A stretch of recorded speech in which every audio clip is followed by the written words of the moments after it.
यीशु का जन्म का अभी हम लोग नाटक देखेंगे। यीशु की वंशावली। अब्राहम की संतान, दाऊद की संतान, यीशु मसीह की वंशावली।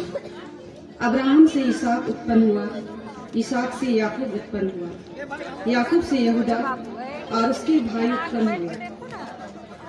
सलमोन और राहब से बोआज उत्पन्न हुआ, और बोआज और रूत से ओबेद उत्पन्न हुआ, और ओबेद से यिशै उत्पन्न हुआ, और यिशै से दाऊद राजा उत्पन्न हुआ। याकूब से यूसुफ उत्पन्न हुआ जो मरियम का पति था, और मरियम से यीशु जो मसीह कहलाता है उत्पन्न हुआ।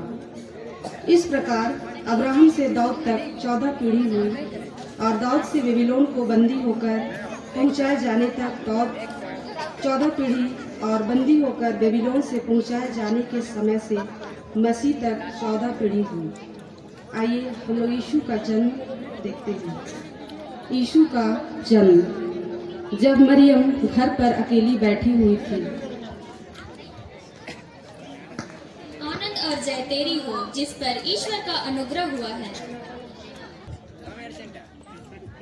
यह किस प्रकार का अभिवादन है?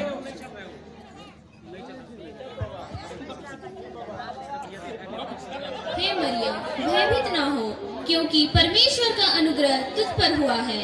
देख, तो गर्भवती होगी और तेरा एक पुत्र जन्म होगा, जिसका नाम इमानुएल रखा जाएगा। वह महान होगा और परम प्रधान का पुत्र कहलाएगा। ये कैसे हो सकता है? मैं तो किसी पुरुष को जानती तक नहीं। पवित्र आत्मा तुझ पर उतरेगी और परम प्रधान की सामर्थ्य तुझ पर छाया करेगी। इसलिए पवित्र जो उत्पन्न होने वाला है वह परमेश्वर का पुत्र कहलाएगा। मैं प्रभु की दासी हूँ, तेरा कथन मुझ में पूरा हो। मरियम की मंगनी यूसुफ के साथ हो गई थी, और उसके एक होने से पहले ही मरियम पवित्र आत्मा से गर्भवती हो गई। उसके पति यूसुफ जो धर्मी था, और वह अपनी पत्नी मरियम को बदनाम करना नहीं चाहता था, इसलिए उसे चुपके से त्याग देने का विचार किया। जब वो इन बातों की सोच में ही था, तब उसके स्वप्न में स्वर्गदूत प्रकट हुई और बोली, हे यूसुफ, दाऊद की संतान, तुम अपनी पत्नी मरियम को अपने यहाँ लाने से मत डर, क्योंकि जो उसके गर्भ में है वह पवित्र आत्मा की ओर से है। तब यूसुफ नींद से जागकर दूत की आज्ञा को सुनकर अपनी पत्नी मरियम को अपने यहाँ ले आया।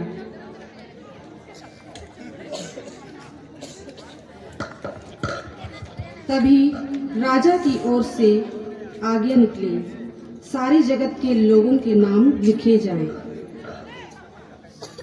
सुनो सुनो सुनो, गांव वालों, राजा के दरबार में जनगणना होने वाली है। सभी लोग जाके अपने अपने नाम दर्ज करा ले। सुनो सुनो सुनो।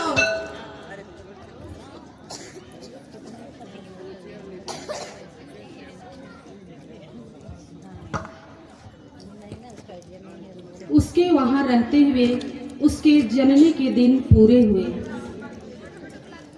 और यूसुफ भी अपनी पत्नी मरियम के साथ नाम लिखवाने को गए।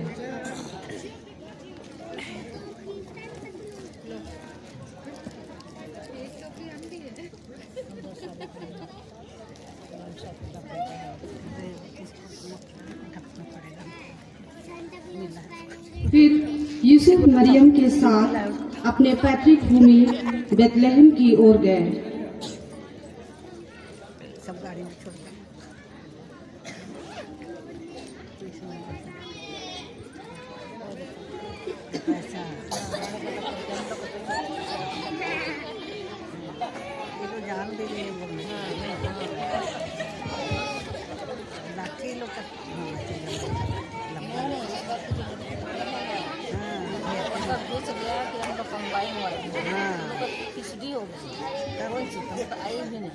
रास्ते में यूसुफ चरवाहे से,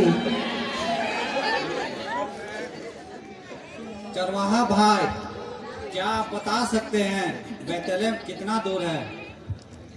यह तो बहुत ही लंबा सफर है, लगभग 70 मील दूर। धन्यवाद।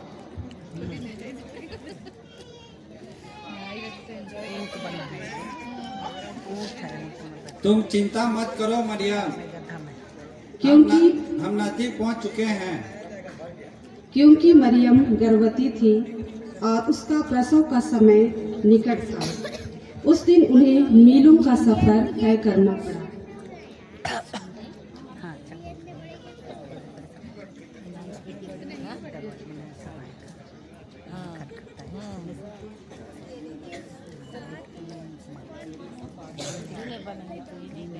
यीशु कर जन्मदिन, मसीह कर जन्मदिन, जोसेफ और मरियम डेरा खोजे डेरा नहीं मिले, बसा खोजे बसा नहीं मिले।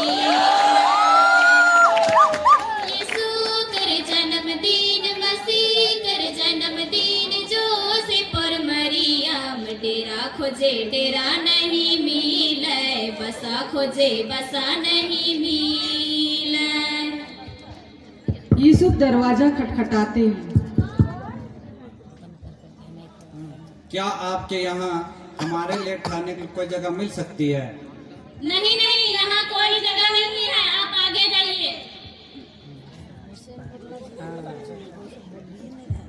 यीशु कर जन्मदिन, मसीह कर जन्मदिन, जोसेफ और मरियम डेरा खोजे डेरा नहीं मिले, बसा खोजे बसा नहीं मिले। यीशु कर जन्मदिन, मसीह कर जन्मदिन, जोसेफ और मरियम डेरा खोजे डेरा नहीं मिले, बसा खोजे बसा नहीं मिले। कौन? क्या आपके यहाँ हमारे लिए ठहरने के लिए कोई जगह मिल सकती है? नहीं नहीं, यहाँ कोई जगह नहीं, आप आगे जाइए। यूसुफ फिर वहां से चले जाते हैं। यीशु कर जन्मदिन, मसीह कर जन्मदिन, जोसेफ और मरियम डेरा खोजे डेरा नहीं मिले, बसा खोजे बसा नहीं मिले। यीशु कर जन्मदिन, मसीह कर जन्मदिन, जोसेफ और मरियम डेरा खोजे डेरा नहीं मिले, बसा खोजे बसा नहीं मिले। कौन? क्या आपके यहाँ हमारे लिए ठहरने के लिए कोई जगह मिल सकती है? माफ कीजिए, यहाँ तो बिल्कुल भी जगह नहीं है। मेरी पत्नी बहुत थकी हुई है। हम बहुत दूर से आए हैं। घर के लोग हंसते हुए। बाकी लोग भी तो दूर से आ रहे हैं। मेरी पत्नी गर्भवती है। देखता हूँ मैं आपके लिए क्या कर सकता हूँ। हाँ हाँ, हमारे लिए एक जगह है, आपके लिए जगह है जो गौशाला में है, जो भेड़ बकरियों से भरा पड़ा है। आप बाहर की ठंडों से बच सकते हैं। चलिए आप लोग को ले चलते हैं।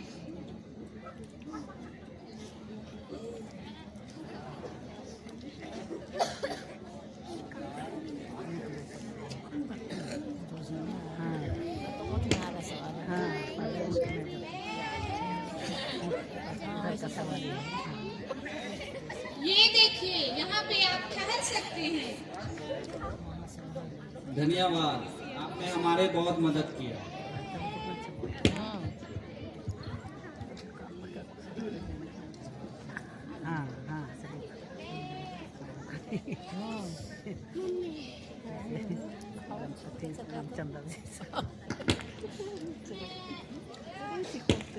उसी रात यीशु का जन्म हुआ।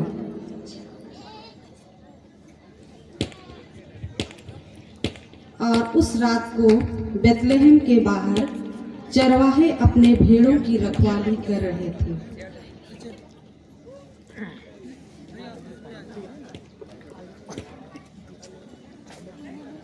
परमेश्वर की जय को। चरवाहे डर गए। डरो मत, मैं तुम्हारे लिए एक सुसमाचार लाई हूँ। आज की रात महत्वपूर्ण रात होगी। आपके लिए बेतलेहम में एक कार्यकर्ता जन्मा है। जो परमेश्वर का पुत्र मसीहा है। तुम उसे चरनी और कपड़े में लिपटा पाओगे। गडेरिये आपस में बात करते हैं। आओ हम बैतलहम जाते हैं। यह बात जो हुई और जिसे स्वर्ग ने हमें बताया है, चलकर देखें। हाँ, लो चलकर। फिर गडेरिये यीशु का दर्शन करने चले जाते हैं।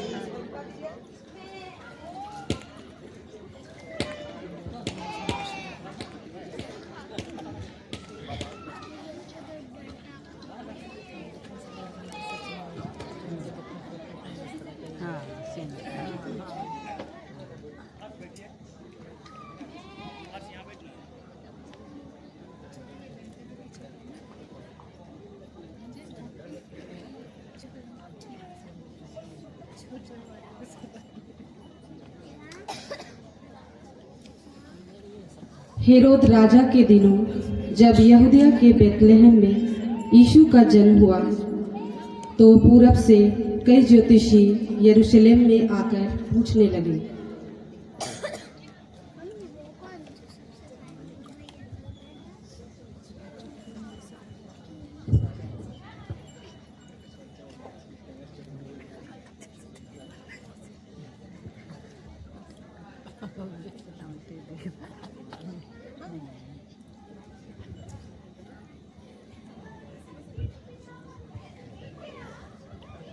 प्रणाम महाराज।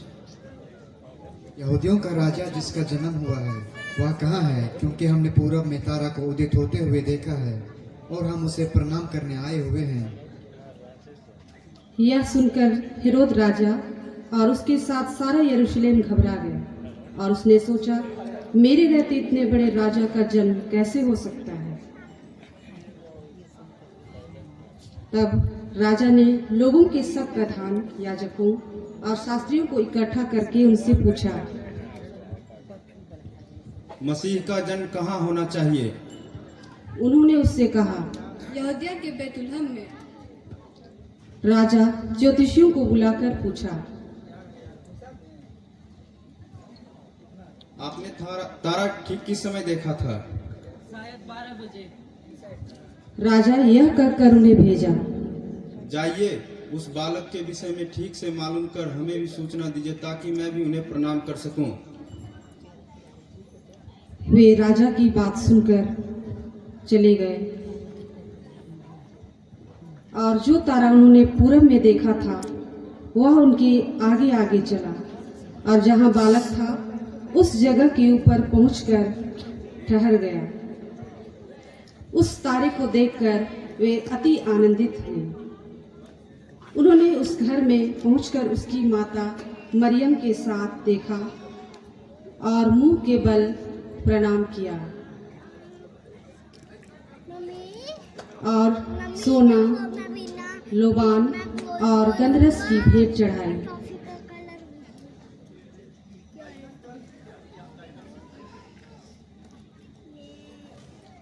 यीशु से मिलने के बाद ज्योतिषी एक स्थान में ठहरे हुए थे।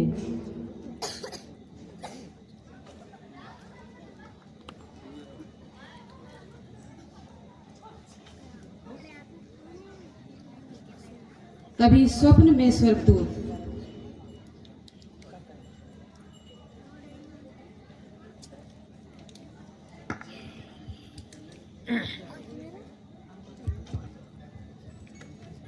सुनो, हेरोद के पास फिर मत जाना।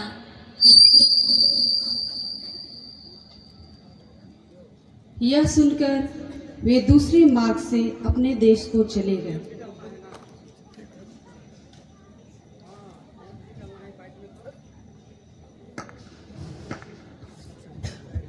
इस प्रकार यीशु का जन्म हुआ और हम सभी उस खुशी में खुशियां मनाते हैं, नाचते हुए और झूमते हुए।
है।